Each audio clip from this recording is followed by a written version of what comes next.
일단 먼저 지금 창업 준비하시는 분 좀 손 좀 들어주시겠어요? 그 다른 분들은 다 지금 하고 계신 거예요? 네. 이게 원래는 신규 창업자를 위한 창업 실무로 제가 만들고 옛날에 강의를 했었어요. 근데 이번에 제가 그 신청하신 분들 보니까 이제 업을 하고 계신 분들이 많은 것 같아가지고 제가 상가 중개를 좀 더 보강을 많이 했습니다. 그러니까 처음에는 좀 아시는 거 나와도 그냥 복습한다 생각하시고 그렇게 진행을 하겠습니다. 예, 그럼 시작하겠습니다. 예, 만나서 반갑습니다. 하종련입니다.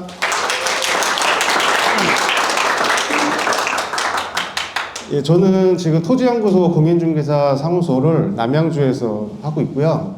오늘은 신규 창업자를 위한 중개사무소 창업과 중개실무 그리고 상가중개, 토지중개 실무에 대해서 오늘 강의를 하려고 합니다. 2부 장소는 보시고 이따가 오시는 분들 있으면 좀 알려주세요. 마지막에 한 번 더 공지를 할게요. 예, 그럼 들어가겠습니다. 그럼. 일단 저는 29회고요. 제가 이제 5년 차예요. 그래서 지난 4년 동안 제가 처음에 1년 반 동안 4군데로 옮겨 다녔습니다. 준비 없이 오픈을 하다 보니까 그렇게 돼가지고 그거를 여러분들한테 그 과정을 좀 이렇게 말씀을 드리고 그거 하면서 제가 4년 동안 느꼈던 창업 팁이라든지 이런 여러 가지 조언들을 좀 이렇게 드리려고 하고 그 다음에 아까 말씀드렸던 상가 중개 실무 그리고 토지 공장 창고 중개에 대해서 소개를 드리겠습니다. 일단 제 소개를 드릴게요. 오늘 그 인쇄물은 사진 같은 건 제가 다 뺀 거예요. 뺀 거고 이걸로 보시면 되고 먼저 전 29회 합격을 했고요. 2018년이죠. 공인무 사기고 합격을 하자마자 12월에 위례에서 로얄 공인중개사 사무소라는 걸 개업을 했어요. 그리고 6개월 있다가 광진구 자양동 제가 지금 살고 있는 곳인데 광진구 자양동에 총각내 공인중 사무소를 개업을 합니다. 그리고 여기서 또 6개월 후에 이 강남역으로 이따가 아까 보신 그 2부 장소 있죠? 퀸즈가든 그 바로 근처에 있는 곳인데 이전을 해요. 거기서. 그리고 또 반년 만에 현재 남양주로 가게 되는 이런 좀 약간 파란만장하게 좀 오픈을 했는데 이거 좀 자세히 좀 설명을 드릴게요. 맨 처음에 제가 합격을 하자마자 왜 좀 이렇게 공부를 하다 보면 상당히 급하잖아요. 제가 1년 동안 공부만 하다 보니까 좀 돈도 벌어야 되고 해가지고 제가 위례에다가 급하게 진짜 개업을 한 거예요. 정말 아무 준비 없이 개업을 해서 제가 이게 지금 위례인데 요 위가 북위례고 요게 남위례 중에서도 요 남쪽에 오픈을 했어요. 근데 지금 여기 남위례역이 생겼더라고요. 근데 그때는 남위례역도 없고 여기는 완전 한산 그 자체였어요.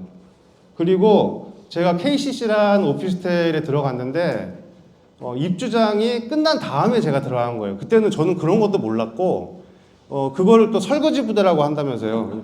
제가 설거지 부대로 들어가는 바람에 손님도 안 오고 상권도 안 되고 그러면 상가라도 해야 되는데 상가도 아예 여기 상권이 형성이 안 돼 있으니까 저희 KCC 건물 같은 경우는 4층까지 80개 정도 상가가 있었는데 한 5개 정도밖에 임대가 안 나가지고 저희 포함해가지고 그렇게 좀 열악한 상황에서 제가 오픈을 하니까 이게 좀 안 되겠더라고요. 그래서 오픈을 하는데 보시면 제 나름대로 좀 신경을 많이 썼는데 여기 그 사무실이에요.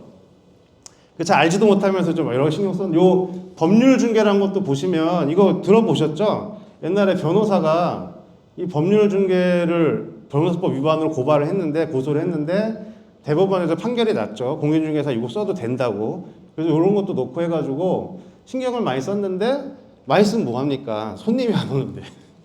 그냥 아예 한산해요 그냥. 그래서 그렇게 한 3개월 있다 보니까 사람이 이상해져 가더라고요. 그리고 이따가 또 말씀드리겠지만 신도시 오피스텔은 거의가 주택임대 사업자거든요. 그러니까 매매를 하질 않아요.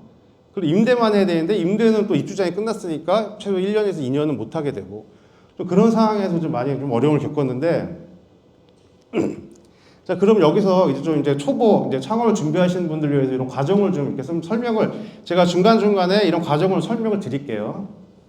일단 등록 신청 준비할 때는 물론 자격증 있어야 되고요. 그 다음에 실무교육 있을 있어야 되고 이 실무교육도 요즘에 코로나 때문에 28시간으로 바뀌었더라고 온라인으로. 저희 때는 3일 내내 가서 받았는데 요즘은 좀 편리해진 것 같아요. 오히려 코로나 덕분에. 각 구청, 부동산 정부과에서 신청을 하고 보통 1층 민원실에 위치해 있더라고요.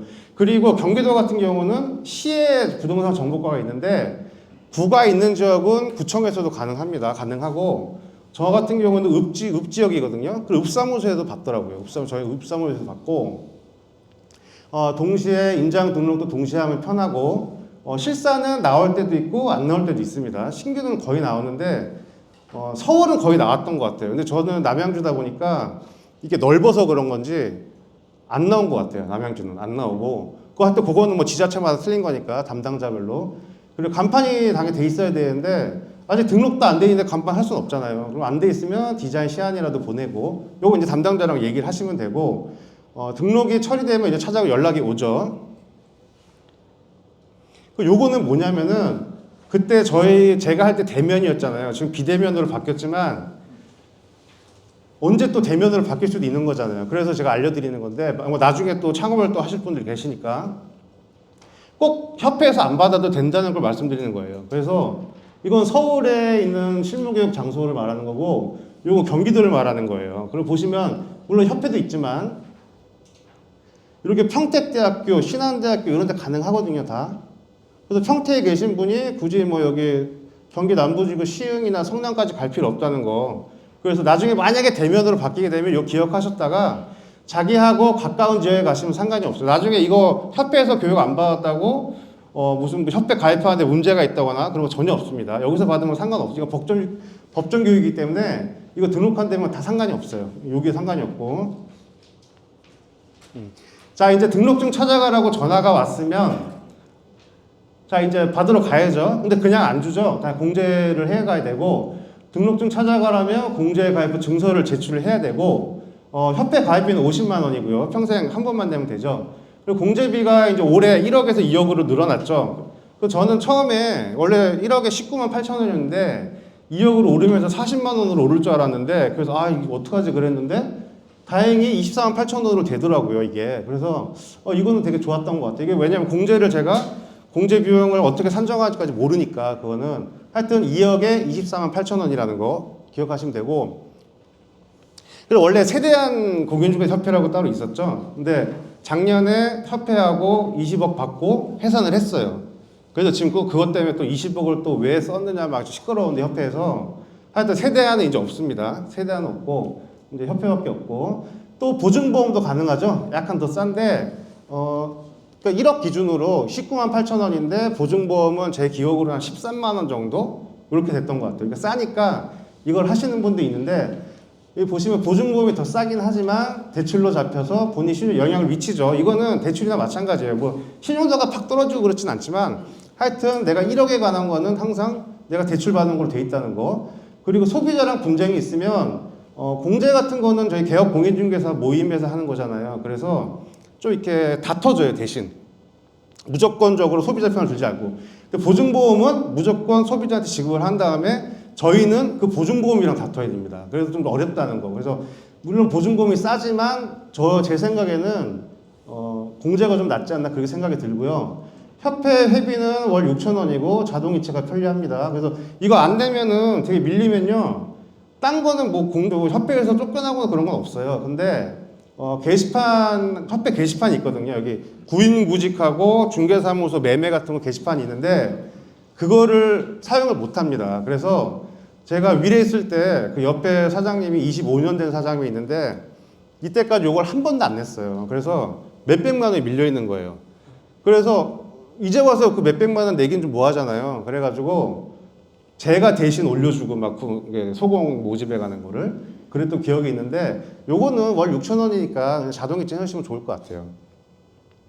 그리고 공제는 일단 등록만 된다면은 신용도 안 봅니다. 우리 왜 등록이 안 되는 결격사유 있잖아요. 그런 거 아니면 등록이 다 되는데 내가 예를 들어서 개인회생 중에 변제 중이다. 그럼 보증보험 당연히 안 되죠. 근데 공제는 상관이 없습니다. 일단 등록만 되면 공제는 다 해줍니다. 자, 그럼 등록증을 받아오면 사업자 등록을 하러 가야 되는데 이제 관할 세무서에 등록증과 임대차 계약서를 들고 신청을 해야죠. 여기서 이제 간이랑 일반 과세를 선택을 하게 되는데 보통 처음 하시는 분들은 이제 간이를 많이 신청을 하시는데 간이라에 대해서 좀 알아볼게요. 직전년 매출액 8천만 원 이하와 처음 시작하는 사람들. 근데 부가가치 10%에 업종별 부가 저희는 40%죠. 곱해서 4%. 이게 1% 늘었어요. 그 연매출 근데 여기서도 연매출 4,800만 원 이하는 아예 요 4%도 안 된다는 거. 근데 이게 또 바뀌었죠. 4,800만 원 이하는 세금 계산이 안 되는데 4,800만 원 이상 8천만 원 이하는 세금 계산서는 가능합니다. 하고 자, 사업자 등록할 때 종목에 컨설팅 추가하면 되게 편하고요. 나중에 자, 근데 내가 사무소에서 우리 부동산에서 사업자를 상대할 일이 많다. 뭐 상가라든지 뭐 사무실을 한다든지 이런 법인 사업자를 상대를 한다면은 처음부터 일반으로 하는 게 낫겠죠. 저 같은 경우는 위례할 때 물론 오피스텔이나 그런 걸 계획을 했지만 제가 아는 지인이 계약을 좀 할 게 있었어요. 그래서 세금계산서 발급이 필요해가지고 저는 처음부터 일반으로 했습니다. 근데 제가 해보니까 무조건 간이가 좋은 건 아니에요. 왜냐하면 일반은 환급이 되거든요. 근데 그거는 이따 부가세 제가 다시 할 때 잠깐 설명드릴게요. 그러니까 이거는 자기 상황에 맞게 좀 고르시는 게 좋을 것 같아요. 무조건 간이가 좋은 건 아니다. 그리고 내가 간이를 했는데 이번에 갑자기 법인 사업자를 손님으로 맞이해가지고 세금계산서를 발급을 해야 된다. 그러면은 바로 포기하시면 돼요. 간이 포기라고 내시면 다음 달부터 일반으로 바뀌니까. 왜냐하면 계약서 쓰고 잔금까지 좀 시간이 있잖아요. 그러면 포기하시면은 다음 달부터는 일반 과세자로 변환되니까 세금계산서 발급을 할 수 있고. 근데 한 번 포기하면 3년은 관이로 다시 못 돌아옵니다. 네, 그런 건 알려도 되고. 자, 그리고 근데 제가 위례에서 고민을 할 때 제가 그 랜드프로의 RSA 과정이란 중개 실무 과정을 공부를 했어요. 그래서 지금 랜드프로 지금 작년에 망했는데 그때 만난 동료들이 있어요. 근데 그 중에 저랑 2명에서 3명이서 마음이 맞아가지고 그 중에 한 명이 저희 동네에 자기 집에 건물이 있었어요. 자기 사는 왜 주택형 건물 그 골목시장 안에. 근데 자기 지하실이 비어 있다는 거예요. 40년 넘게 안 쓰고. 그래서 제가 거기다. 왜냐하면 월세를 안 내니까 물론 지하실이라서 안 좋긴 하지만 월세는 필요 없으니까 여기서 우리가 셋이서 천천히 하면 되겠다. 골목시장 상권에서. 그래서 이제 여기를 사무실로 탈바꿈하기 위해서 저희 셋이서 직접 다 했습니다. 처음에 다 이랬어요. 근데 지금 보시면은 페인트 바르고 있고 이게 지하실 나가는 거고 이거 싱크대도 드러났고요. 자, 이게 다 한 겁니다. 지금 바닥도 했고요. 이거 조금씩 변모해 가죠. 사진도 저렇게 찍고 아까 나온 사진 이제 맨 처음 나온 제 사진이 여기서 찍은 겁니다. 그때. 그래서 이렇게 바뀌었어요. 지하실이. 조명까지 다 했고 바닥까지 해가지고 그때는 되게 신경을 많이 써가지고 고생을 그때 5월 달인가 그랬는데 상당히 더웠어요. 더웠고 근데 되게 열심히 노력을 했더니 여기가 그 자양시장이라고 전통시장이에요. 여기 중에 하나인데 그 앞에 이렇게 놓고 또 RS 과정 하다 보니까 이제 오픈식 성대하게 했죠. 저희가. 그래서 여기서 요 근처가 요 안에 제가 취직을 하고 싶었는데 여기 지금 사람이 많아가지고 취직은 안 되고 요 근처 가서 일 배우면서 좀 생각을 해야겠다. 뭐 제가 뭐 꼭 일을 해가 돈 벌다기보다는 좀 배우면서 생각을 해야겠다 그래서 강남역으로 이전을 합니다. 11층의 오피스텔로. 네, 이렇게 해서 중개법인처럼 제가 꾸며놔가지고 여기서 이제 6개월 정도 고민을 해요. 고민을 하고 여기서는 이제 어떤 거 했냐면 이제 예를 들어 당연히 중개법인하고 협업도 하고요. 강남역 이거 상가 사무실 그 건물 같은 거 일단 여기 강남역에 있는 건물을 안 들어가 본 데가 없는 것 같아요. 다 가서 왜 건물 따려면은 무조건 일단 관리 사무실 들어가잖아요. 그런 것도 많이 해보고 뭐 DM부터 해가지고 그리고 광진구는 뭐 제가 집이 광진구니까 이것도 했고 뭐 전국 토지도 한 2건 정도 한 것 같아요. 지방에 있는 농지지만 그 다음에 이분이 경매나 NPL 투자를 이게 전문가인데 제가 여기서 좀 이걸 많이 배웠어요. 근데 공부도 여기 보시면은 그 중개법인처럼 해놨잖아요. 근데 솔직히 그렇게 막 맨날 치열하게 일하고 여기는 어차피 제가 앞으로 나아갈 그런 미래를 좀 고민하기 위한 장소라서 여기서 공부를 엄청 많이 했어요. 정말 이만한 책으로 경매부터 해가지고 뭐 중개 실무에서 거의 10권을 거의 2-3번을 읽은 것 같아요. 그때 제가 지식적으로 엄청나게 발전을 했던 그런 장소였고, 예.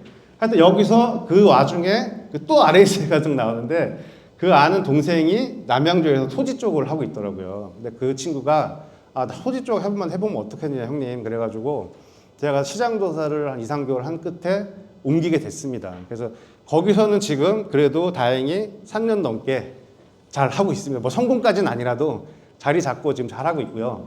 하여튼 제가 이걸 하는 이유는 여러분들이 또 앞으로 창업하실 분도 계실 텐데 좀 시행착오가 너무 급하면 안 되더라고요. 충분히 고민을 하고 거기에 대해서 이제 중개실무 이제 하는데 앞으로 내가 하면서 어떤 걸 신경을 많이 써야 되는지 그런 걸 좀 설명을 좀 드릴게요.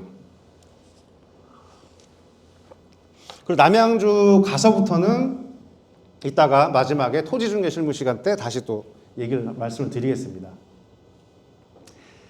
자, 부동산 중개 시장에서 살아남기 위한 조언인데, 자, 이건 저희가 이때까지 4년 동안 느낀 거에 대해서 잠깐 말씀을 드릴게요.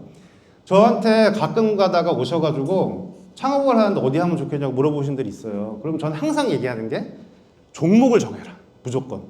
응? 사람에 따라서 맞는 종목이 있고 안 맞는 종목이 있어. 실력이 안 되는 게 아니라 자, 일단은 제가 종목 크게 5가지로 나눌 수 있는데 이건 제가 나눈 거예요. 물론 여러분 틀릴 수 있지만 자, 처음에 무조건 아파트 있죠. 그 다음에 다세대 다가구 구도심 쪽에 주택 쪽 있고 그 다음 신도시도 아파트도 있고 다 있지만 뭐 상가도 있고 오피스도 다 있지만 저는 신도시는 하나의 시장이라고 봐요. 그냥 신도시는 그 다음에 이런 강남역에서 한다 그러면 건물 사무실 당연히 주가 되겠고요. 지금 제가 하고 있는 토지공장 창고 있겠고 물론 재개발 재건축도 있는데 이거는 뭐 하나의 종목이라고 약간 마이너한 거니까 이 재개발 재건축은 저희 공인모에 유명한 분 계시죠. 호준의 사장님. 그래서 저는 이렇게 5개를 받고 여기 상가가 왜 없냐면 상가는 여기 모든 종목 병행을 해야 돼요. 병행해야 되고 그만큼 상가가 중요하고 어렵습니다. 이따 제가 다시 한번 설명을 할게요. 자, 예를 들어서 저 같은 경우는 제가 위례에 있었지만 하루 종일 사무실에 지켜야 되잖아요. 기본적으로. 저는 미치겠더라고요. 그게. 지금 같은 경우는 토지공장 거는 문 닫고 그냥 나가요. 가서 맛집도 가고 임장했다가 맛집도 가고 커피숍도 가서 같이 차도 먹고 자유롭게 하는데 아파트 다세대다 여기는 무조건 일단 기본적으로 사무실을 지키는 거잖아요. 안 맞아요, 저랑. 근데 이게 또 맞는 분이 있어요. 그리고 제가 광진구 자양동에 살 때 느꼈던 건데 부동산이 보시면 특히 구도심에 있는 것들은 사랑방 역할을 하는 부동산이 있습니다. 그래서 또 주민들이 항상 거기 있어요. 거기서 하루 종일 거기 차 마시고 밥도 같이 먹고 그리고 손님하고 한번 만나면 3, 4시간은 그냥 떠들 줄 알아야 돼요. 꼭 부동산 얘기 아니라도. 저는 30분 지나면 얼굴에 표정이 딱 나타나요. 왜 안 가지? 저는 안 되는 거예요, 그게. 비즈니스적으로는 하는데 당연히 그냥 막 세상 돌아가는 얘기 와서 막 시간 때우고 저는 못 맞춰줘요. 이게 맞는 사람이 있고 안 맞는 사람이 있어요. 그래서 자, 그런 사랑방 역할을 하는 부동산이면 손님들이 딴 부동산에 물건 내겠어요? 못 내요. 이따 또 얘기하겠지만 구도심은 기득권 부동산들이 있는데 기득권 부동산 오히려 주인들이 그 기득권 부동산 눈치를 봅니다. 오히려. 그러면 절대 딴 데 못 내놓겠죠, 물건. 당연히. 하여튼 그러니까 자기가 맞는 게 있어요. 그리고 저는 예를 들어 제가 좀 지식적으로 좀 있다 보니까 이런 사장님들 상대하고 토지 같은 거에서 약간 지식 교류 같은 것도 되게 좋아하고 그래서 저랑 이게 맞는 거예요. 그래서 여기를 하나씩 경험을 해보면 제일 좋지만 뭐 그건 어렵고 하여튼 뭐 책이건 얘기를 듣건 좀 결정을 해가지고 거기에 대해서 시장 조사라든지 같이 뭐 밑에서 일을 할 수 있으면 제일 좋고요. 근데 남자분들은 솔직히 나이 좀 드시면은 소극으로 들어오기 쉽지 않잖아요. 그럼 뭐 어쩔 수 없잖아요. 얘기라도 듣든지 시장 조사를 해가지고 종목을 정해서 하시는 게 시행착오를 제일 좋다. 저는 그거를 항상 말씀을 드려요. 이게 맞는 게 있고 안 맞는 게 있어요. 본인한테. 그걸 찾아야 돼요. 자, 그리고 제가 처음에 신도시 있었고 두 번째는 구도심에 있었죠. 세 번째는 강남역에 있었고 네 번째는 토지를 했는데 어떻게 보면 각 종목을 다 경험을 두루두루 해본 건데 물론 뭐 거기서 뭐 성공하고 하진 않았지만 그 특징을 잠깐 말씀을 드리면 일단 신도시 부동산부터 보시면 자, 좁은 지역에 밀집되어 많은 부동산이 경쟁을 합니다. 물론 어디나 많은 부동산이 경쟁하는 건 맞아요. 그렇지만 신도시는 어떻게 보면 가둬놓은 그 테두리 안에서 경쟁을 하는 거예요. 그래서 아주 치열하고 젊은 사람들한테는 솔직히 저는 추천 안 해요. 왜냐하면 거기는 어떻게 보면 공산품을 그냥 파는 거나 마찬가지예요. 그러니까 이거를 개발을 하고, 예? 이 토지를, 가치 없는 토지를 가치 있는 토지로 바꾸고 이런 거 되게 실력적으로 중요한데 그런 거 할 일이 없잖아요. 신도시는. 그냥 공산품 마트에서 편의점에서 파는 거나 마찬가지거든요. 저는 젊은 사람들, 왜냐면 젊은 사람들이면 30대다 그러면은 나중에 시행사도 들어가고 이런 여러 가지 그 길이 있지만 이런 데 들어가면 그런 거 못 배우잖아요. 그래서 저는 추천은 안 해요. 물론 안 된다는 얘기는 아니에요. 자, 그 신도시의 물건, 예를 들어 우길에 있다 그러면 서울 쪽 부동산 취급하기가 좀 어려워요. 솔직히 뭐 못하는 건 아니지만 실제로 어렵고 굳이 한다면 입주장마가 빠집니다. 입주장 끝나면 도시 한산해지고 저 같은 설거지 부대가 들어가서 망해서 나온 데가 신도시예요. 입주장만 하고 권리금 받고 빠지고. 예. 특히 아직 상권이 활성화된 신도 그건 절대 안 되고 아예 상가를 좀 하셔야 되는데 아예 사람이 없는데 무슨 상가를 해요. 예? 자, 여기서 초보분들 위해서 제가 입주장이라고 있죠. 자, 신축 건물의 첫 입주 줌대를 중개하면 입주장이라고 하고요. 보통 이제 대단위 단지는, 그러니까 유명한 데 전국적으로 예를 들어 헬리오시티 같은 데는 전국에서 몰려왔죠. 그래서 300개 정도 몰려와서 망해 나간 사람이 부지기수였잖아요. 그때 거기 막 그리고 매매 수수료 100만 원 하겠다 이렇게 좀 써붙인 또라이도 있었고 해가지고 자살한 사람도 있을 정도로 너무 유명한 데는 가면 안 됩니다. 요즘에는. 그러니까 조금 덜 유명한 데 한 2, 300세대 아파트는 내가 가서도 해도 되지만 너무 유명한 특히 이제 둔촌 주공 나중에 하면 또 거기 또 아마 내가 볼 때 전국에서 다 몰려갈 텐데 그런 데 가도 안 됩니다. 요즘엔 너무 다 알아가지고. 그리고 특히 초보는 가도 안 돼요. 그건 사람 한 3, 4명 놓고 명단 입수해가지고 하루 왼종일 전화하고 해야 되는데 그럼 막 잘 되면은 물론 잘 돼서 좋지만 계약서 하루에 3, 4개씩 쓰고 막 이래야 되는데 초보가 어떻게 그걸 해요? 쉽지 않아요. 하여튼 뭐 절대 안 되는 건 아니지만 너무 입주장에 또 목숨을 안 거는 게 좋고요. 뭐 이것만 뭐 전문적으로 하신 분도 있으니까. 자, 구도심 같은 경우는 자, 연령대가 상당히 높죠. 그리고 기득권세 아까 기득권세는 강하고 또 제가 미래에 있을 때 옆에 계시는 사장님이 그 성남의 모란시장에 있었어요. 있다고 오신 분인데 그 주인들이 자기 항상 피한대요. 왜냐하면 이 기득권 부동산들이 자기랑 얘기하는 것만 봐도 난리친다는 거예요. 전화해서. 그 정도로 기득권 부동산들이 파워가 세요. 이런 데는 오래된 데는. 예. 근데 이거를 뚫고 이기려면 쉽지 않죠. 예. 원룸 다세대 빌라 다가구 상가 중심이고 자 여기는 건물들이 상당히 낡았기 때문에 빌라 신축 현황 알아야 되죠. 그래서 빌라 분양도 같이 하시면 좋고 디벨로퍼 개발 내가 직접 사가지고 개발을 할 수 있는 거죠. 예, 그런 것도 공부하시면 좋고 근데 집들이 낡은 곳이 많아서 계약 후에도 아무리 할 일이 많고 좀 피곤하게 하죠. 좀 그런 거 있고 신축 아파트 같은 건 솔직히 거의 그럴 일 없잖아요. 오피스텔이라든지 근데 여기는 많습니다. 자 여기서 잠깐 오피스텔 중에 단점이 있죠. 그전에는 오피스텔 상당히 많이 했어요. 왜냐하면 요율이 0.9였어요. 그전에는. 근데 2015년에 0.9에서 0.5, 0.4로 줄었죠. 그러면서 메리트가 낮아졌고 오피스텔 떠나 중개사님들 되게 많고 자 근데 특히 신도시 오피스텔은 주거형이 압도적으로 많죠. 이 강남역 같은 경우는 오피스텔이 일반이면 진짜 일반으로 써요. 사무실 용도로 많죠. 여기 사무실 수요가 많으니까 신도시 오피스텔은 솔직히 사무실 쓰는 사람 별로 없어요. 그러니까 주거형이 압도적으로 많고 주택임대사업자를 내기 때문에 매매 수요가 발생을 안 합니다. 단기 4년, 장기 8년이죠. 근데 중간에 팔게 되면 어떻게 돼요? 뭐 벌금은 안 물어요. 포괄 양도양수 하면 되지만 처음에 할 때 재산세랑 취득세 감면받은 거 다 토해내야 됩니다. 포괄 양도양수. 그러니까 웬만큼 급하지 않고는 안 하겠죠. 그래서 매매 수요가 잘 발생하지 않는다는 거. 그래서 오피스텔은 좀 하여튼 좀 약간 어려움이 있어요. 옛날에 비해서. 요율이 너무 낮아졌어요. 이게 결정적이에요. 자, 이거는 이제 창업 준비하시는 분들에 대해서 제가 잠깐 할게요. 이것도 알아셔야 되니까. 자, 전화를 하게 되면 제가 어떤 부동산이라고 미리 밝혀야겠죠. 그리고 전화 끝난 다음에 명함을 문자 메시지로 주고받고 이것도 한참 얘기하다가 막판에 가서 저 어디 부동산인데요. 이런 사람이 있어요. 그러면은 저는 그냥 끊어버려요. 그 말도 안 되는 거죠. 손님인 줄 알고 얘기하다가 처음에 부동산 밝혀야 되고요.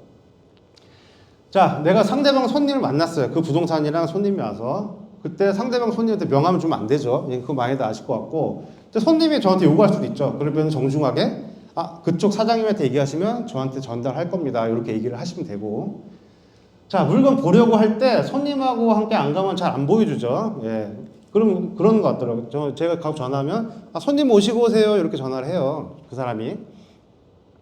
그리고 특히 물건 주소는 내가 뭐 예를 들어 아파트다 그 그러니까 메토예요. 그러면 이거 거의 또라이 수준이죠. 그 질문 자체가 안 알려주는데 제가 왜 이걸 했냐면 이거 이제 제가 그 2020년 초에 30회 공인중개사 여러분들한테 제가 강의를 한 내용인데 이 앞부분은 그땐 요게 맞았어요. 제가 왜냐하면 강남역이었으니까. 그때 제가 남양주 가니까 거기 토지 공장 창고잖아요. 지대가 넓고 하다 보니까 거기 다 알려줍니다. 그냥. 집원 다 알려주고 오히려 손님이 보자고 그러면은 그냥 집원 알려주고 가서 보고 오세요 그래요.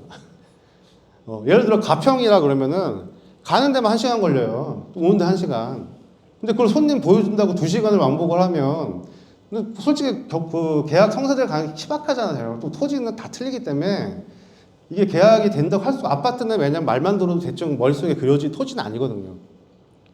그래서 집원 알려주고 다녀오세요 그런 것도 있고 저도 전화했을 때 집원 안 알려주는 부동산 없었고 저도 다 알려줘요 그냥 토지 쪽은. 예. 근데 뭐 당연히 서울에서 아파트나 이런 거 당연히 안 알려주고. 예. 그 저는 이게 제일 중요하다고 보는데 자, 일단 본 물건은 성사 여부와 관계 꼭 결과 알려줘. 모르고 갔는데 뭐 이거 뭐 갔다 붙다 말도 없고. 그럼 저는 이건 안 된다고 생각해요. 저는 항상 그래서 물론 저도 전화 안 할 때 있어요. 근데 저도 노력을 많이 하는 부분이고 이게 상당히 중요하다고 생각해요. 이게 기본 예의다 그렇게 생각하고. 자, 제가 이제부터는 이제 진짜 조언이에요. 이제부터는.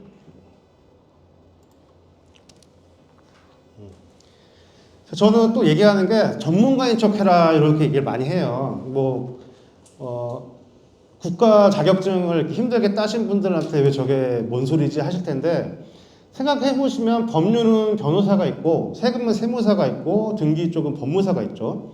근데 저희가 그 사람들하고 이렇게 경쟁할 수는 없잖아요. 그래서 전무직 분들한테 맡겨야 되는데 그냥 맡기는 게 아니라 맡기기 전에 깨알 같은 지식 어필을 하라 이거예요. 하고 맡기라. 예? 예를 들어서 세금 같은 경우에 제 주변에도 그런 사람이 있었는데 세금 얘기만 나오면 손사래를 쳐요. 그래서 이거는 우리가 하면 안 되는 업무다. 무조건 세무사에 맡겨야 된다. 근데 그건 맞는 말이지만 내 지식을 어필하고 세무사에 넘기는 거랑 넌 세금 모르니까 그냥 세무사한테 가 하는 거랑은 하늘과 땅 차이라는 거예요.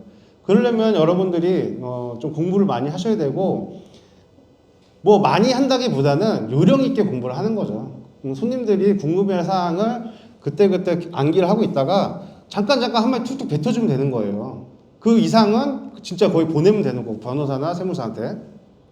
그리고 특히 부동산 지식은 우리가 이 사람들 압도하죠 당연히.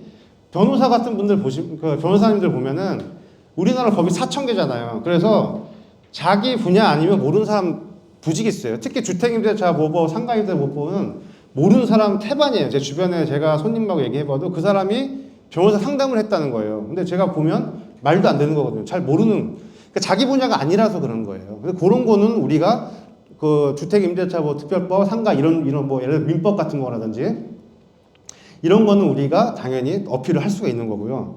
뭐 부동산 시세라든지 이런 거 당연히. 자, 그리고 이제부터는 제가 일을 하면서 실제로 받았던 질문들 같은 거 이걸 제가 열거를 해봤고요. 이럴 때 그냥 나 몰라라든지 세무사한테 가 한다든지 그러지 마시고 깨알같이 어필하고 보내세요. 자, 예를 들어서 이거 다 제가 실제 받은 질문들이에요. 자, 오피스텔 취득세가 어떻게 되나요? 이런 거 물어보죠. 자, 특히 취득세는 우리 확인 설명서의 의무사항입니다. 그래서 취득세 정도는 외우고 계셔야 돼요. 예? 이거 당연히 외워야 되는 거고 이런 거 다 외우세요. 주택의 토지 건물 4.6, 요거 농어촌이랑 지방 합쳐서 4.6, 상속 3.16, 뭐 주택은 다 아는 거니까 증여 4%. 이런 거 외우고 계세요. 이거 별로 어렵지도 않아요. 몇 개 안 되잖아요, 지금. 자, 6억에서 9억은 바뀌었죠. 이렇게. 예, 뭐 100만 원 단위로 세분화가 됐고. 자, 양도세 장기 보유 특별공제 어디서 제한? 이거 제가 실제로 받은 질문이 제가 아는 동생한테. 누가 이런 걸 질문하겠냐 싶겠지만 제가 실제로 받은 질문이에요. 그럼 여기서 이거 그냥 양도세 계산하고 거기서 빼주면 되는 거 아니야? 이러지 마시고 이식 그냥 외우세요. 이거 별로 안 어려워요. 양도가액, 취득가액 필요형비 하면 양도 차익이 나오는데 거기서 빼주는 거야. 얼마나 전문가 같아요. 별거 할 것도 없는데. 이렇게 하시면 되고, 이런 거 그냥 외우세요. 그리고 2년 미만 단일 세율이죠. 이런 것도 그냥 외우세요. 70, 60, 50, 40. 요거는 이제 좀 낮아질 것 같긴 한데, 아직은 모르니까. 자, 친구가 예를 들어서 만약에 1년에 아파트를 샀는데 3억이 올랐대요. 그러면서 나한테 너 8만 이거 얼마야, 양도세? 그럼 그냥 야, 세무사한테가 하지 말고 야, 1년 미만은 70%야. 얘기를 하고 근데 진짜 네가 팔려면은 세무사한테 상담 받고 해라. 이렇게 딱 얘기를 하는 거예요. 그냥 넘기는 것보다. 이게 제 주의고 이런 것도 그냥 다 외우세요, 그냥. 예. 아이고. 자, 상속세, 증여세도 많이 물어봐요. 이런 것도 안 어려워요. 그냥 외우세요, 외워. 1억이야 10, 1억 초과 5억 20. 이거 숫자도 안 어렵잖아요. 아까 예를 들어서 양도세에서 자, 일반 세율 있죠? 이거는 솔직히 외우기 어려워요. 이거는 외우지 마세요. 네, 저도 이건 안 외워요. 이건 그냥 일반 세율이 6에서 40이 하면 되는데 자, 이런 거는 쉽잖아요. 제 아는 동생이 농지를 증여를 받는데 아버지한테 그러면서 증여세 얼마 정도 나오냐 물어보더라고요. 근데 보니까 한 2억 5천 정도 같아요. 증여세 떼일 금액이. 그러면은 2억 5천이면 요구관이죠. 근데 아들이니까 일단 5천 빼요. 10년에 5천이니까 2억이죠. 2억이면 20% 4천만 원. 근데 누진공제 1,000이니까 1,000 빼고 3천이잖아요. 3천만 원 나오겠네. 얘기해줬어요. 바로바로 나오면 좋잖아요. 근데 그게 다가 아니죠. 취득세 또 있죠. 증여 취득세 아까 제가 몇 프로라고 그랬어요? 4%라고 그랬죠. 그럼 2억 5천 4%는 1,000만 원. 그러니까 취득세 1,000만 원 또 따로 있다. 얘기 딱 해주는 거예요. 그리고 나중에 마지막에 그래도 너 직접 팔면은 증여세 신고할 때는 세무사한테 가서 상담하고 신고해. 무슨 내 말을 믿지 말고. 그렇게 해주는 거예요. 그러니까 이렇게 외워서, 그러니까 쉽게 외울 것들을 외우자 이거 제 말은. 너무 막 세무사처럼 막 어려운 세율 그런 거 외우지 마시고 이런 거 쉽잖아요, 솔직히. 상속세도 똑같거든요. 6억, 5천, 2천 얼마 쉬워요. 이런 거 외우고 누진공제 같은 것도 뭐 이거 안 어려워요. 예. 자, 다세대하고 빌라 차이가 뭐죠? 이런 것도 이제 가끔 나오죠. 근데 바로바로 나와주면 좋고, 다중주택이 660으로 바뀌었죠. 2년 전에 바뀌었고, 취사시설은 불법입니다. 다중은. 이렇게 하면 되고. 그래서 다중주택을 짓고, 사용승인 받은 다음에 취사시설을 넣어버리는, 싱크대를 넣는 그런 방식이 상당히 유행을 했죠. 네, 유행을 했고. 자, 근데 왜 그렇게 하냐? 그건 내가 좀 나중에 이따 얘기할게요. 이런 것도 LTV 같은 것도 론트 밸류 이런 것도 좀 외워놓으세요. 깨알 지식으로. 이거 많이 물어봐요, 이것도. 예. 자, 위자료 재산분 이것도 제가 실제 반 질문이에요. 자, 위자료 재산분할 위자료는 내가 따로 주는 거고 그러면 양도세를 내는 거죠. 재산 분할은 내 거를 그냥 가져오는 거니까 당연히 양도세 안 내죠. 이거는 공유물 분할이나 마찬가지인 거예요. 그래서 그 대신 나중에 팔 때 최초 취득부터 내야겠죠. 이건 더 많이 내야 되는 거죠. 그래서 여성분들 입장에서 얘기를 하면은 요게 낫죠. 왜냐면 요거는 남편이 내잖아요. 이혼할 때 양도세 남편한테 나오는 거거든요. 무슨 말인지 아시겠죠? 네, 여기까지만 할게요. 자, 주택임대사업자 아까 잠깐 말씀드렸죠. 자, 요즘 주택이 많아서 뭐 중개하기가 어렵고 모르면 1년에 임대료 5% 제한이 있고 요 렌텀 사이트 가면 계산기 있습니다. 이거 돌려보면 되고 이 5% 우리가 계산 잘못해가지고 잘못 알려주면 위반 과태료 3천만 원입니다. 3천만 원. 이거 조심해야 되고요. 그래서 근데 5%밖에 못 올리니까 애초에 내가 너무 싸게 만약 예를 들어서 주인이 이거 월세 얼마 받으면 돼요? 근데 싸게 얘기를 해줬어요. 그러면은 그 다음부터 5%밖에 못 올리죠. 그러면 두고두고 중개사 욕합니다. 이거 제가 미리 있을 때 오는 전화 중에 거의 30%는 욕하는 전화예요. 저 말고 다른 부동산. 저 부동산이 처음에 시세 잘못 얘기해줘가지고 내가 지금 5%밖에 못 올린다고. 그리고 욕 많이 먹어요. 그리고 또 하나 있죠. 상가도 5%밖에 못 올리잖아. 10년 동안. 그러다 보니까 처음에 첫 임대료 싸게 주면 계속 욕 먹는 거예요. 이거 조심하셔야 되고. 자, 주택임대차 특별법, 상가특별 정기 숙지를 하고 지금 10년이죠. 지금은 이제 바뀐 지 꽤 돼가지고 그냥 10년이라 보시면 돼요. 요거는 이따 다시 할 거예요. 상가에서. 자, 근생주택이 뭐예요? 자, 제가 여러분 아냐 뭐냐 모르냐는 안 물어볼게요. 그냥 혹시 아시는 분은 그냥 복습한다 생각하세요. 자, 지을 때는 근생 건물을 허가를 받아놓고 나중에 불법 용도 변경해서 실제 주택으로, 그러니까 사용 승인 받은 다음에 주택으로 개조를 하는 겁니다. 그 불법이죠. 자, 취득세도 근데 건물의 4.6% 내고, 원래 주택이면 1%에서 3%잖아요. 근데 건물이니까 4.6% 되고, 자, 불법 건축물에 등재가 되게 되면 평생 이행 강제금 내야 되고요. 이게 원래 주택은 5년만 내면 됐어요. 그래서 그전에는 5년만 내시면 돼요 했는데 지금 아니죠. 평생 내야 되고, 금융권 대출 당연히 안 되고, 전세도 안 되고요. 전입신고도 못하게 하죠. 주인이 만약 그 임차라 그러면 이제 전세권 설정을 이제 하게 해주는데, 뭐 비용은 당연히 뭐 보통 임차인이 내는데, 만약 임대인이 급하면 임대인이 낼 수도 있는 거예요. 전세권 설정 비용. 자, 그럼에도 근생주택을 구매 임대한 이유는 시세보다 저렴하기 때문에 했죠. 근데 이거 제가 말씀드린 3년 전 자료인데, 그때는 가격이 막 오를 때였잖아요, 주택이. 그럴 때 이런 거라도 샀단 말이에요. 투자 가치가 있었고.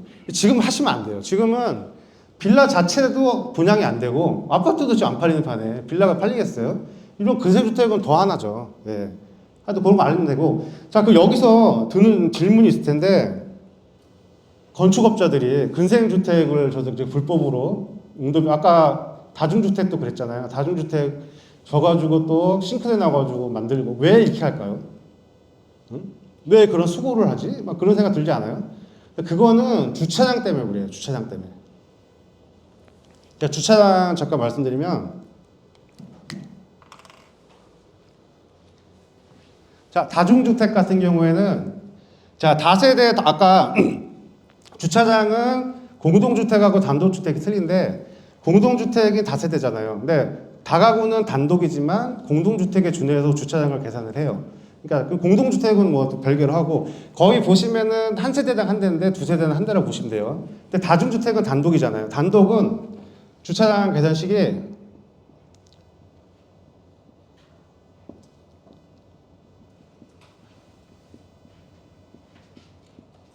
이게 주차장 공식이에요. 이게 공식인데, 옛날에는 지금 660으로 바뀌어서 330이었잖아요. 근데 건축물 대장 보시면 옛날에 진 것들이, 자, 330인데 330의 증거가 단 하나도 없어요. 보시면은 다 299예요. 왜 299? 그럼 31을 왜 안 했지? 왜 299냐? 자, 299를 여기 넣게 되면은 2.49가 나옵니다.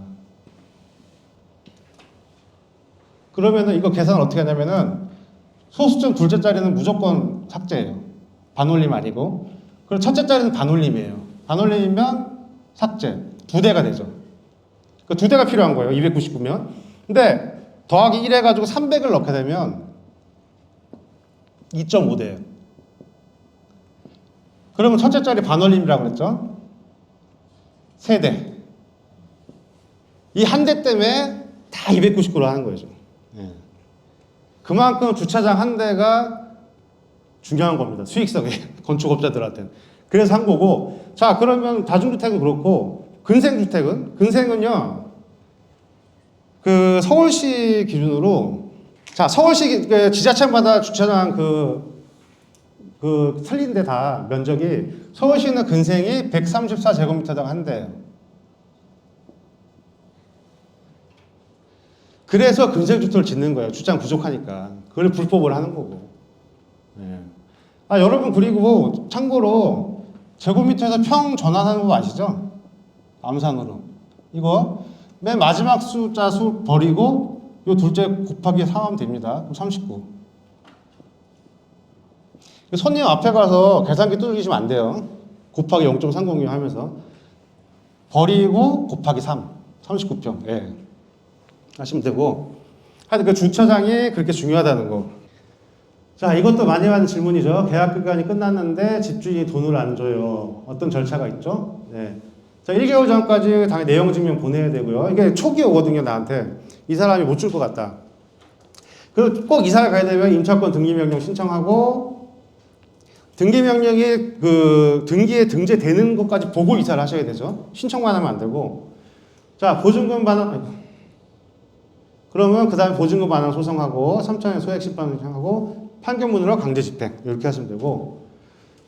자, 계약 기간이 남아도 임대인에게 통보하면 해지할 수도 맞아요. 그러니까 주택 임대차 보호 특별법이 있으니까 사람들이 다 되는 줄 알아요. 임차인은. 이거 안 되죠, 당연히. 계약 기간 당연히 지켜야 되는데 하나 물어봐야죠. 묵시적 갱신이었냐? 계약서를 다시 썼냐?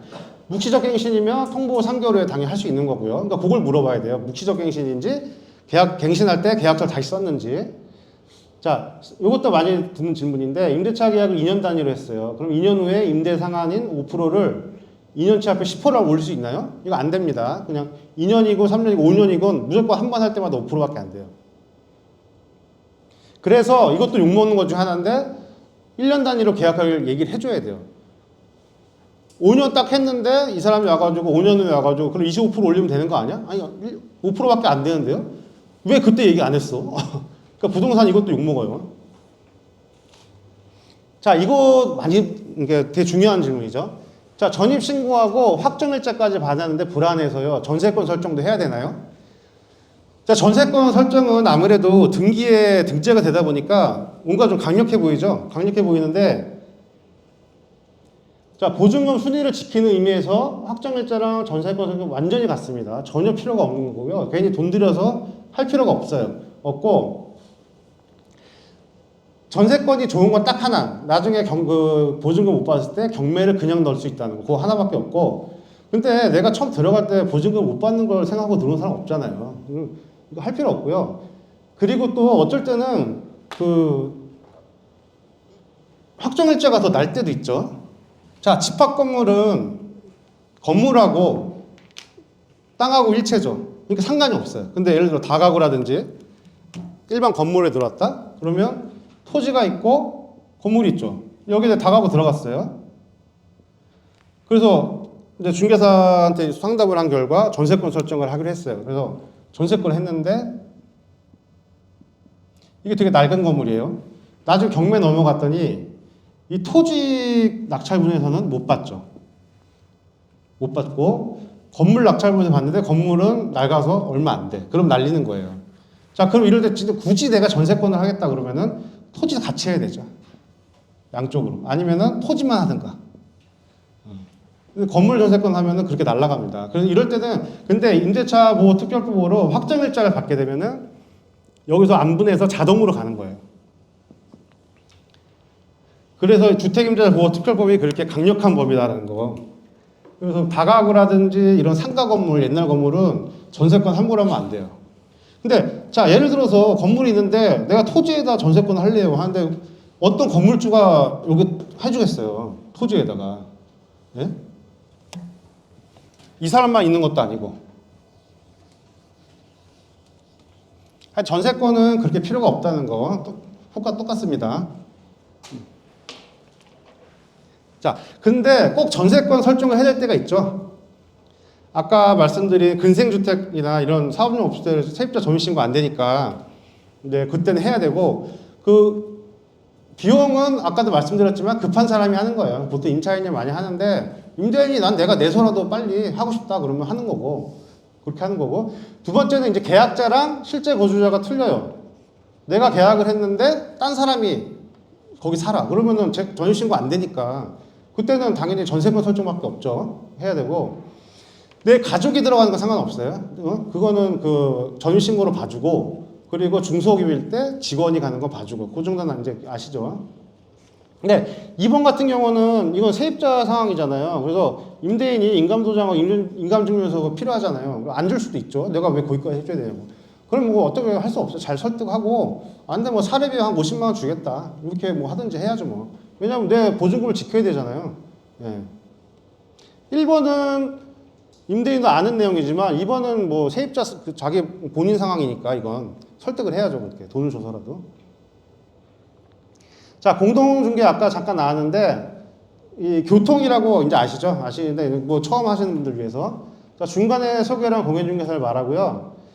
보통은 중개보수의 양쪽에서 30% 받는데 이건 뭐 협의하기 나름이에요. 어떤 사람은 나는 때려주고도 못 준다 하는 사람도 있고 근데 그거는 처음에 얘기해야죠. 당연히 처음에 얘기해야 되고 근데 요거는 꼭 이제 중요하죠. 꼭 물어봐야죠. 사장님네 물건이에요? 사장 직접 물건이에요? 이거 물어보시는 게 좋고 자, 직접 투자도 염두를 해둬야 되고요. 뭐 경매 NPL 같은 거 당연히 필수로 공부하셔야 되고, 투자를 안 한다 해도 중개사고 예방에 정말 중요합니다. 이게 보시면 지식하고 영업하고 관계없다 하시는 분들 많아요. 그런데 그건 사실이에요. 잘 몰라도 영업 잘 하시는 분 많아요. 근데 뭐 자동차 안전 사양하고 똑같은 거잖아요. 자동차 안전 사양 없다고 내가 달리는데 문제 있는 거 아닌데, 내가 5년, 10년 자동차 소유할 때 단 한 번이라도 그 안전사고, 그 안전사양 덕분에 내가 사고를 막으면 효과가 있는 거잖아요. 이거 똑같은 거예요. 그래서 경매는 특히 좀 확실히 공부하세요. 자, 본인이 관심, 건폐 용적을 숙지를 하죠. 제가 처음에 그 광진구에 있을 때 그 빌라 분양하시는 분이 왔는데, 그 건축업자죠. 저한테, 자, 서울에 이종 일반 용적률이 얼마죠? 물어봤어요. 근데 그때는 제가 한 6개월밖에 안 됐을 때라 모르죠, 저도. 근데 그 국토유 계획 및 이용하는 법률에서 250이에요. 근데 250이 아니니까 물어봤겠죠. 나중에 보니까 200이더라고요. 그래서 서울 같은 경우는 그러니까 특별시 광역시는 특별시 광역 조례를 보셔야 되고, 경기도 도지역은 시나 군의 조례를 보셔야 돼요. 그래서 내가 속해 있는 곳이나 관심 있는 곳에 도시계획 조례는 꼭 한 번씩 읽어보세요. 그러면 건폐율 용적률 뿐이 아니라 행위 제한부터 다 나와 있으니까 그 정도는 한번 꼭 읽어보시는 걸 추천을 드려요. 어디서 보냐면 저 법제처 홈페이지, 그러니까 법령정보라는 홈페이지가 있어요. 어플도 있고 찾으시면 돼요. 근데 서울시 도시계획 조례 하면 안 나옵니다. 서울특별시 도시계획 조례 하고 나와요. 예. 그리고 예를 들어 저는 지금 남양주잖아요. 남양주시 도시계획 조례. 근데 건축에도 관심이 있다? 그러면 건축법, 건축 조례도 한번 보시고, 홈페이지도 있고 어플 다 있습니다. 이따가 제가 한번 보여드릴게요. 잠깐. 이게 제가 만든 표예요.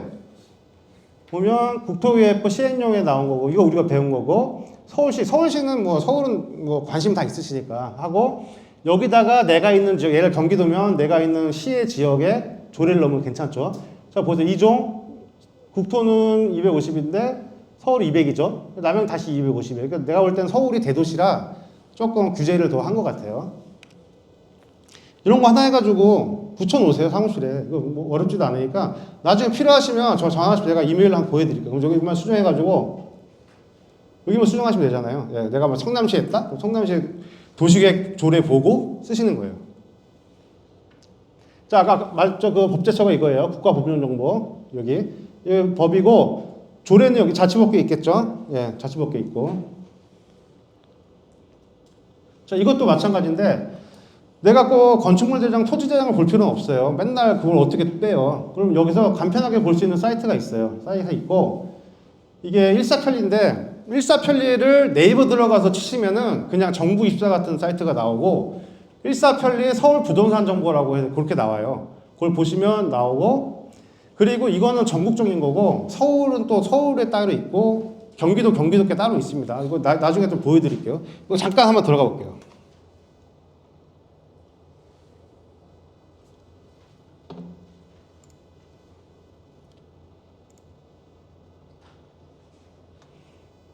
자, 서울 부동산 정보 보이죠? 보이고, 내가 가고 싶은 지역을 선택을 하면 돼요. 뭐 충남이면 충남. 여기 주소 넣으면은 정보, 토지 정보, 건축물 정보, 토지 이용 계획 다 나옵니다. 이거 지적도까지 다 나와요. 보시면 되고, 또 서울하고 경기도는 따로 있어요. 여기도 서울 있지만 이거보다 훨씬 좋은 사이트가 있어요. 네. 이거 이따 보여드릴게요. 자, 이 사이트를 또 스마트폰에 아이콘을 저장을 해놓을 수가 있어요. 어플이 따로 있진 않아요. 어플이 아닌데 이 페이지를 더 편리하게, 그럼 내가 어딜 가서든 거기서 바로 볼 수 있는 거예요. 예를 들어 앞에 건물이 있다? 그럼 여기서 그 집원 넣으면은, 그 집원 아시는 분은 아시죠? 그 카카오맵이나 네이버 지도에서 그 길게 누르고 있으면은 주소 보기 뜹니다. 그리고 PC는 오른쪽 버튼 누르면 주소 보기 떠요. 그 주소를 알아내죠. 내가 만약에 갑자기 이 앞에 건물이 궁금해졌어, 땅이나. 그러면은 거기서 지도 보면서 길게 누르면 주소 보기 나와요. 그럼 주소를 알아서 여기 들어가서 넣으면 정보 다 나오죠. 네. 자, 분양시장, 분양도 중요하죠. 그러니까 MGM. 자, 주변 신축빌라, 신축 오피스텔, 상가 분양에 신경 쓰고 손님 연결해 주고요. 자, 분양 대행사가 있고 공유중 찾아옵니다. 가만히 있으면 큰 데는. 근데 빌라는 찾아오진 않고 제가 왜 빌라 분양 써 있잖아요. 그럼 들어가서 속지 주세요 그러면 돼. 속지 달라고 그러면 되고, 그럼 손님 데려가서 성사시키면 이제 주고, 그걸 이제 MGM이나 R이라고 그러죠. R 몇 개예요. 근데 지금 아까도 잠깐 말씀드렸지만 지금은 빌라 분양은 조금 잘 안 돼요. 안 되고, 지금 또 중요한 거는 전세 사기 때문에 국토부에서 눈에 불을 켜고 지금 공인중개사 탓으로 돌리려고 샅샅이 뒤지고 있습니다. 그래서 빌라는 좀 조심하시는 게 좋아요. 조심 좋고, 특히 전세 낀 갭 투자 같은 거는 잘못하면 그 조사 대상 됩니다. 그러니까 조심하시는 게 좋고, 그리고 중개와 달리 법적 책임이 없는데, 원래는 없어요. 없는데 이 그어놓은 게 전혀 없을 수는 없어요. 없고, 하여튼 분양은 좀 잘 알아서, 근데 나중에 또 분양이 틀 때가 있겠죠. 그리고 주택 같은 경우는 해줘도 뭐 크게 어려움이 없어요. 웬만하면 팔리고 웬만하면 임차가 다 되잖아요. 근데 상가는 아니에요. 상가는 잘못 우리가 해주면은 엄청 욕먹습니다. 원수돼요. 왜냐하면 임대가 안 되면 때려주기도 안 돼요. 어쩐 데는. 그러니까 상권 분석 같은 게 잘 안 되는 상태에서 아무거나 해주면 안 돼요. 제가 위례에 있을 때, 아직도 할 거 많은데. 지금 뭐 꼭 쉬셔야 돼요? 아니죠? 화장실 가실 분 있어요? 예? 요 얘기만 하고 그럼 잠깐 쉴게요. 제가 위례에 있을 때 아까 80개 중에 5개 나갔다고 그랬잖아요. 근데 어떤 할머니가 오셨어요. 아드님하고 오셨는데 1층에 하나 분양받았는데 임대 좀 내달라는 거예요. 그래서 5억에 받았고 3억 대출 받아가지고 이자만 100만 원씩 나온대요. 매달. 근데 제가 보니까 저 안쪽이 제일 안 좋은 자리예요. 예? 화장실 앞에. 1층으로서 메리트도 전혀 없고, 여기는 지금 80개 중에 5개 나간 상태인데 그게 언제 나가겠어요. 일단 뭐 알았다고는 했죠, 앞에서. 근데 그분이 갑자기 제 앞에서 우시는 거예요. 내가 말년에 왜 이걸 분양을 받아가지고 매달 100이 나가니까 지금 더 나가겠죠. 금리 올라가지고 내가 이걸 분양을 왜 받아가지고 고생을 하는지 모르겠다, 마음고생을. 옆에서 아드님은 엄마 왜 그래 막 그러셨는데, 내가 그 상가를 소개를 해줬다고 생각해봐요. 진짜 끔찍하지 않아요? 예? 상가는 잘 안 되기 때문에, 분양이 잘 안 되기 때문에 MGM도 세요. 막 4%? 그러면 10억짜리면 4천이죠. 제가 많은데 8%도 봤어요. 8천 막 이렇게. 근데 그 돈에 너무 현혹되지 마시고 진짜 이게 임대가 될 상가인지 그런 걸 잘 알아보시고 하시는 게 좋다는 거. 다음은요.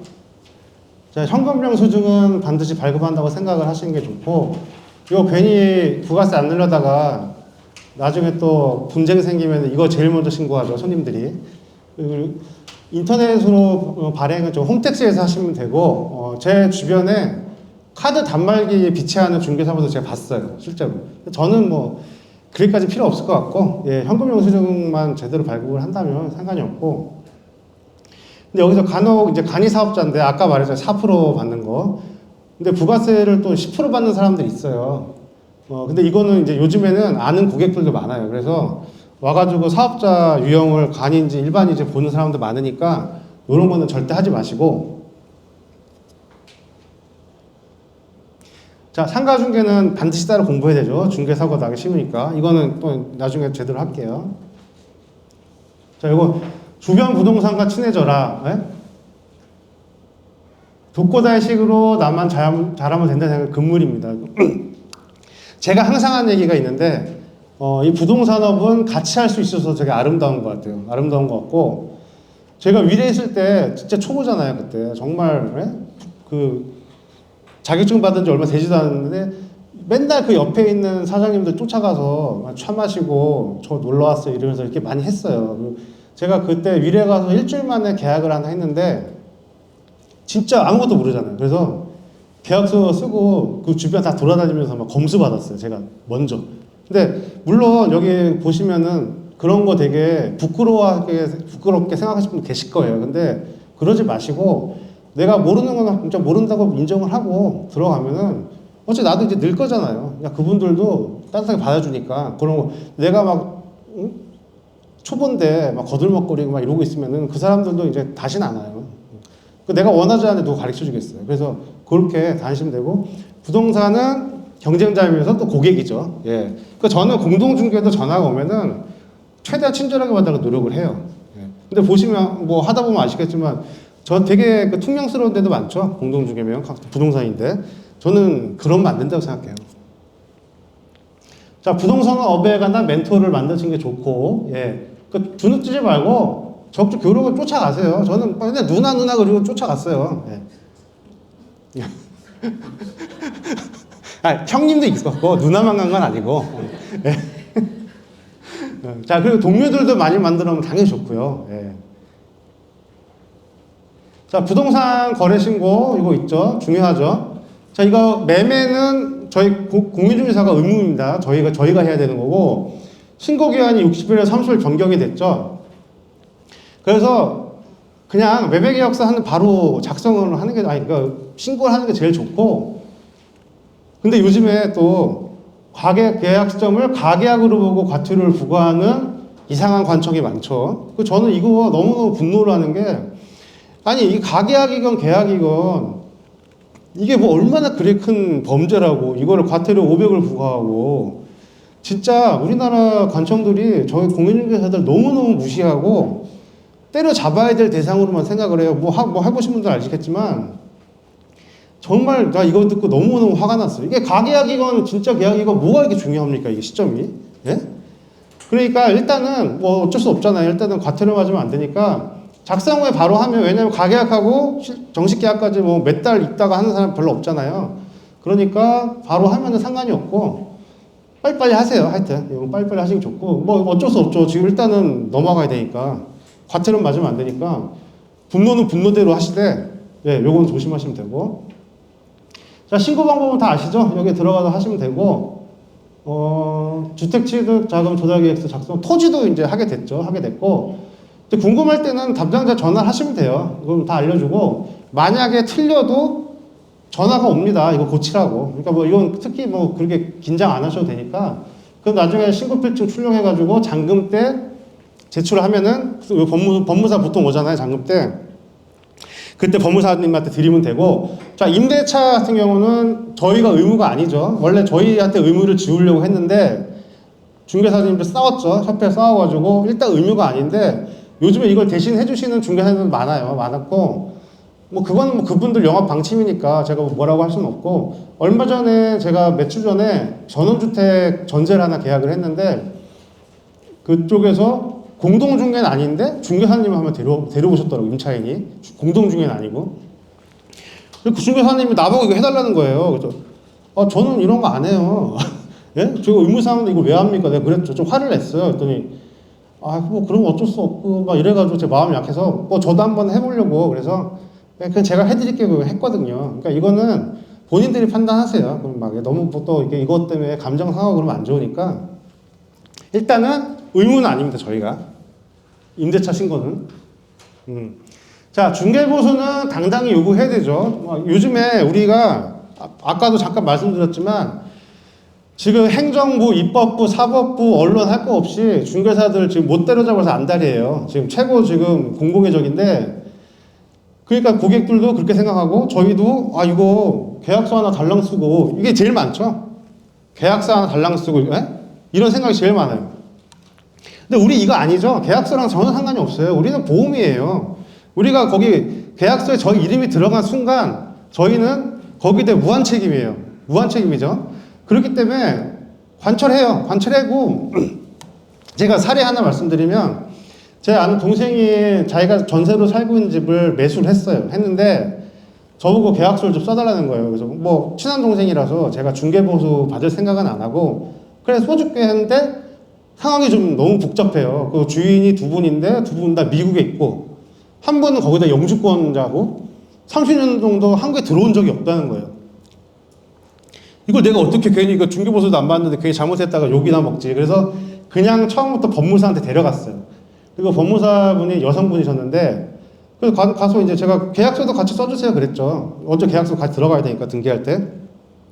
그러니까 그분이 하시는 말씀이 써드릴게요. 그래서 저희는 4만 원 받는데요. 그러면서 하시는 말씀이, 공인중개사님들은 그 계약서에 이름이 들어간 순간 거기에 책임을 지니까 그렇게 보수를 많이 받으시는 거고요. 저희는 여기 책임 안 집니다. 그래서 싼 거예요. 딱 말씀하시더라고요. 그러니까 거기 그걸 듣고 제가 너무 깜짝 놀란 거예요. 그 다른 업종의 사람도 그렇게 설명을 잘하는데 저희는 왜 못해요? 저희도 먼저 이렇게 우리 계약상 다른 쪽 받아 이런 생각 가지시면 안 돼요. 안 되시고 물론 분쟁이 붙었을 때 저희가 불리하죠. 그건 맞죠. 그러니까 뭐 스킬이 필요해요. 그건 맞고. 근데 만약에 이 사람이 말도 안 되는 금액 제일 못 주겠다 하면은 이제 법적으로 강경히 나가야 되죠. 예. 싸우세요. 근데 그렇게 싸게 쿠락 깎는 사람 치고 또 온 사람 없어요. 없고 하여튼 강경하게 나가시면 돼요. 나가시면 되고. 자, 회원권 있죠? 그 무슨 회라고 있는데 이것도 잠깐 설명을 드리면 기존 부동산 권리금 주고 인수하면 보통 포함되어 있으니까 상관이 없는데 신규로 한 경우에는 따로 돈을 내고 구입을 해야 되죠. 근데 요즘에는 돈 내도 안 받을 때도 많고 그거는 본인 판단하시면 돼요. 그리고 가입을 하면 뭐가 좋냐? 기존 공동 당연히 이용할 수 있고 기존 그나마 좀 친절하게 받아주고 처음 시행착오를 많이는 아니고 약간 줄일 수 있고 자, 회원 간의 룰이 있어서 지키지 않으면 페널티 있는 경우 있죠. 제가 위례에 있을 때 같은 경우는 일요일날 절대 열면 안 돼요. 그래서 일요일날 만약에 어쩔 수 없이 계약을 할 수가 있잖아요. 그러면은 먼저 회에다 신고를 하고 그 시간만 잠깐 열어야 돼요. 간판 같은 거 절대 불 켜면 안 되고 그런 것도 있고 그리고 네이버 부동산 올릴 때 층수 올리면 안 되고 그래서 고층, 중층, 저층은 괜찮은데 뭐 7층이라든지 8층 이런 거 올리고 그런 뭐 과태료 있고 막 그랬어요. 그런 거 있는데 영업의 제약이 좀 따르죠 아무래도. 근데 그 크진 않고요. 예. 자, 비회원이면 어때요? 그럼 룰 따위 안 지켜도 되죠? 그러니까 그때 위례에서 일요일날 오픈한 부동산이 있어요. 비회원. 그럼 그게 좀 짭짤하다고 그러더라고요. 왜냐면 딴 데서 오픈 안 하니까. 공격적인 마케팅 가능하고요. 자, 충분한 자금하고 실력 있으면 그냥 해볼만 해요. 굳이 회에 안 들어가도. 예. 근데 초보한테는 당연히 쉽지 않죠. 예. 자, 이게 사이트 잠깐 볼게요. 제가 한 번씩만 들어가서 보여드리고. 자, 국가공인중개사 아까 제가 말했죠. 법제처. 근데 여기 가서 이거 앱도 있습니다. 앱도 있고 이런 거 도시계획조례는 꼭 보세요. 한 번씩. 진짜. 자, 디스코, 벨룸의 호갱노노, 땅이야, 랜드모 이거 다 아시죠? 이거는 대충 아시죠? 다 그 실거래가. 특히 디스코는 이번에 그 멤버십을 시작을 했는데 저 원래 이런 플랫폼 사이트에 돈 쓰는 거 싫어하는데 저는 아무 토지다 보니까 여기다도 안 하면은 제가 안 될 것 같더라고요. 그래서 저는 이거 가입을 했어요. 근데 남양주에 저밖에 안 했다는 거예요. 그래서 이게 계속 떠요, 지금. 막 이게 어떤 때 청주에서 전화 와요. 청주에도 이게 뜬대요. 그 남양주에 계신 부동산 사장님들이 뭐라고 했냐면 정들겠다고. 쟤 누구냐고. 그리고 걸어갈 때 누가 나 쳐다보는 것 같아요. 맨날 보니까.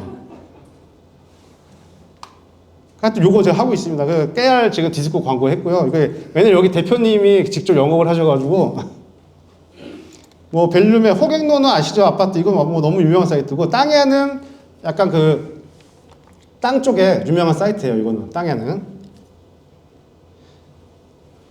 자, 빌라노트 G 플러스는 이제 내가 신축 빌라 아까 분양 그 MGM 받으려면 빌라 분양한다고 했죠. 그럼 이거 필수로 깔아야 되는 이건 앱이에요. 그래서 지금 링크가 없는 거고 이거 유료입니다. 그러면은 신축 정보부터 해가지고 연락처 다 나와 있어요. 이걸 내가 분양을 좀 제대로 해보고 싶다 하면 이거 당연히 깔아야 되는 거고. 자, 시리얼은 LH에서 하는 포털이에요. 그래서 요거는 한번 들어가서 이런 거 이제 시간 있을 때 쭉 보세요. 뭐 지도도 있고 여러 가지 우리가 이런 거 아는 것도 중요하잖아요. 부동산 돌아간 지식. 예, 이런 것도 보고. 예. 자, 아까 일사천리 제가 알려드렸죠. 이제 서울하고 경기는 또 있다. 이게 바로 이거예요. 서울 부동산 정보관장이라고. 요건 서울에서 하시는 분들은 당연히 뭐 최고 많이 써야 될 부분이고 이게 좋은 게 아까 일사천리랑 틀린 게 이거는 그 전유부까지 나와요. 정부가. 예를 들어 아파트다. 그럼 아파트 104호 넣으면 아까 그 일사천리는 거기까지는 안 나와요. 여기는 전유부 정보까지 나와요. 예.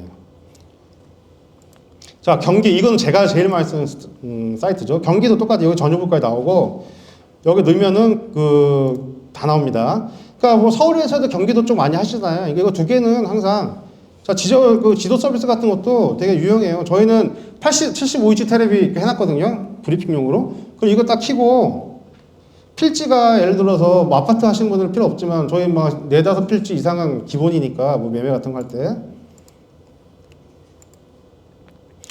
자, 이렇게 보여드리는 거예요. 자, 그럼 자동으로 합계가 돼요. 자, 이런 식으로 테레비를 이렇게 보여드리면, 자, 내가 만약 이 필지 이렇게 산다? 그러면은 총 13,739제곱미터. 이런 식으로 75인치 테레비를 보여드리면은 상당히 좀 뭔가 전문가 같죠? 예. 같은 게 아니라 전문가죠. 네. 자, 일사편리 아까 보여드린 거고, 이거는 아까 그 정부24 같은 거 있죠? 이게 넘어갈게요. 자, 토지음은 옛날에 루리스죠. 루리스고, 이거는 토지 이용 계획 확인을 하고 규제. 예, 여기서 뭐 식당하고 뭐 하는 데 있어서 되나 안 되나 이런 거 보는 사이트고, 요것도 괜찮은데, 이거는 건축물 정보는 안 나와요. 안 나오고, 이거 보시는 분들도 많은데, 저는 잘 안 봐요. 그냥 그 경기부동산 정보를 보고, 이거 보시면 알겠지만 이따 용도 지역별로 제가 토지할 때 말씀드리겠지만 용도 지역별로 가능하고 안 가능한 게 딱 나와 있어요. 그러니까 굳이 이거 안 봐도 뭐 행위 제한 같은 거 아까 도시계획조례 보라고 하셨어요. 거기 뭐 다 나와 있어요. 자기 지역 거. 여기는 아무래도 전체적인 거라 정확하지가 않죠. 그러니까 저는 솔직히 잘 안 봐요. 자, V월드는 우리나라 전체 지도 해가지고 정보가 많이 나와 있어요. 이거 제가 되게 좋아하는 지도 중에 하나인데 보시면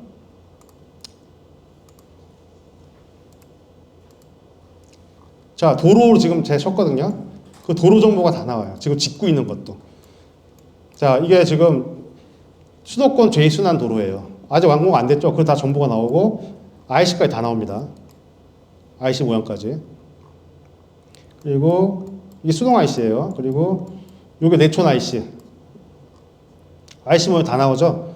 그러니까 앞으로 도시 도로가 어떻게 지을지도 이걸로 볼 수 있어요. 이것뿐이 아니라 뭐 엄청 자료 많아요. 이런 거 보시면 나중에 들어가서 한번 보세요. V월드.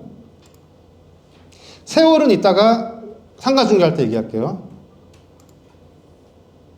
자, 렌트홈 아까 말씀드렸죠? 렌트홈은 주택임대사업자에 관한 사이트고, 자, 세제 지원안 이런 거 다 읽어보세요. 시간 있을 때. 뭐가 있고, 자, 임대료 인상률 계산 이런 거 중요하죠? 아까 말했죠? 과태료 3천만 원. 자, 1000에 60. 자, 5% 올리면 계산하기. 63만 2천 원. 그럼 63만 원 얘기하면 되겠네요. 근데 보증금을 낮추고 싶어요. 500으로. 65만 5천 원까지 나오네요. 예, 이런 거 말씀드린 요 이내에서 해야 되죠. 예. 그리고 월차임 전환시 산정률 한거 기준 다 넣어가지고 계산해 주는 거라 이게 정확해요. 예. 임대료 인상률 계산 보시고 이런 것도 다 한 번씩 읽어보세요. 예. 자, 소상공인 상권 정보 시스템은 상가 중개할 때 이걸로 브리핑하면 상당히 좋습니다.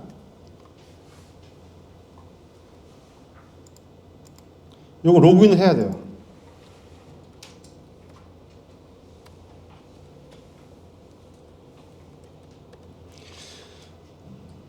자, 예를 들어 손님이 식당을 하려고 그래요.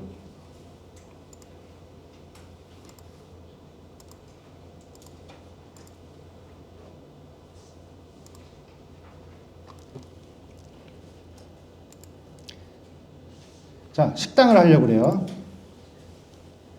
치킨집은 너무 식상하고, 자, 족발집. 예를 족발집 손님이 왔어요. 그래서 내가 상가를 찾아가지고 브리핑을 하려고 그래요. 여기서 하시면 좋습니다 하고. 자, 시청역 중심으로 볼게요. 자, 상권 분석 있죠. 반경, 아이고.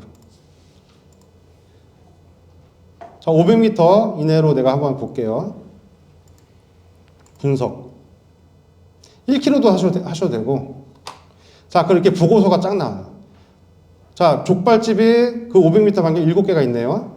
1km는 20개 있고, 월평균 매출 1억, 뭐 이런 식으로. 유동인구 29만 명. 다 나오죠? 업종 분석.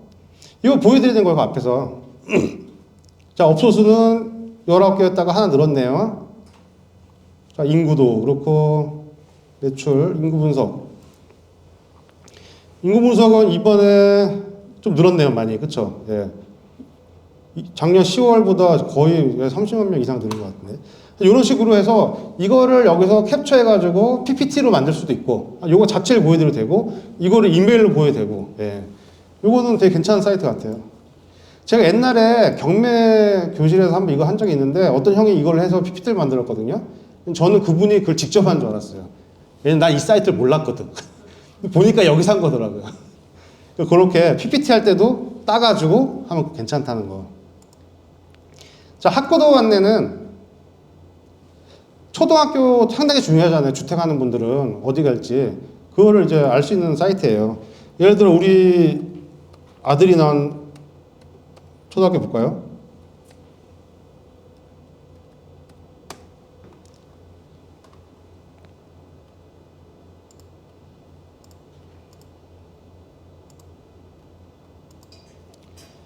자, 여기 빨간색 부분이 이 동자 초등학교가 가는 부분이에요.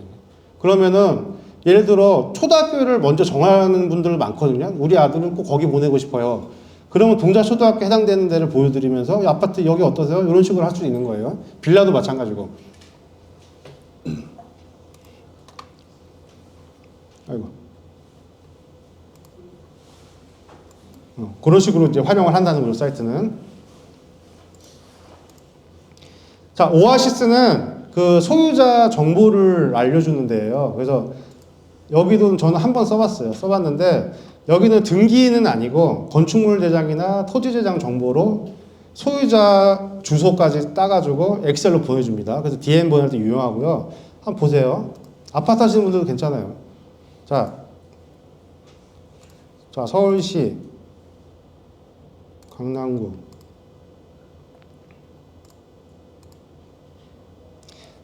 자, 아파트 보시면 정보량 24,000, 가격 1,200만 원. 그러니까 내가 역삼동에 있는 거 다 할 필요는 없잖아요. 그럼 단지 선택 들어가는 거예요. 그래서 내 주변에 부동산 반경 내가 필요한 데를 체크를 하세요. 그리고 확인. 그러면 1000세대 56만 원 나오네요. 그러면은 이 1000세대에 관한 게 엑셀 파일로 다 날라옵니다. 그럼 약간 편집해가지고 DM 보내도 되고, 이거 건축물 대장 기반이에요. 등기는 아닙니다, 이건. 그 좀 틀릴 수도 있어요. 이건 저희가 남양주 갔을 때 한 번 써봤어요. 네. 저는 토지 소유주들한테. 자, 공실닷컴, 공실클럽, 스피드, 요거는 필수죠. 이건 뭐 너무나 잘 아는 사이트들이고, 왜 강남 가면, 강남에서는 그 20만 원, 30만 원 주고 그 책상만 빌리는 데 있잖아요. 등록하게 해주고. 그런 데 가면 광고 문구 항상 있죠. 공실닷컴, 공실클럽, 스피드 공실, 아이디 제공. 항상 있어요. 그래서 공실클럽, 스피드 공실은 당연히 그 임대인 아예 전화번호를 제공하는 업체죠. 그래서 내부 부동산에 건물에 뭐 엄청 부동산이 많이 있다? 그럼 공실클럽에 올라온대요. 그러니까 양사 치는 거예요. 이거는 당연히 이 설계는 무조건 필수로 해야 돼요. 내가 예를 들어 그 아파트 앞에 있는 부동산인데 난 우리 아파트만 할 거야. 그러면은 필요 없고, 나는 서울 전역에 건물이나 사무실도 할래. 그러면 당연히 필요한 거고요. 자, 요게 이제 중요한 사이트고, 자, 이제 상가를 들어갈게요.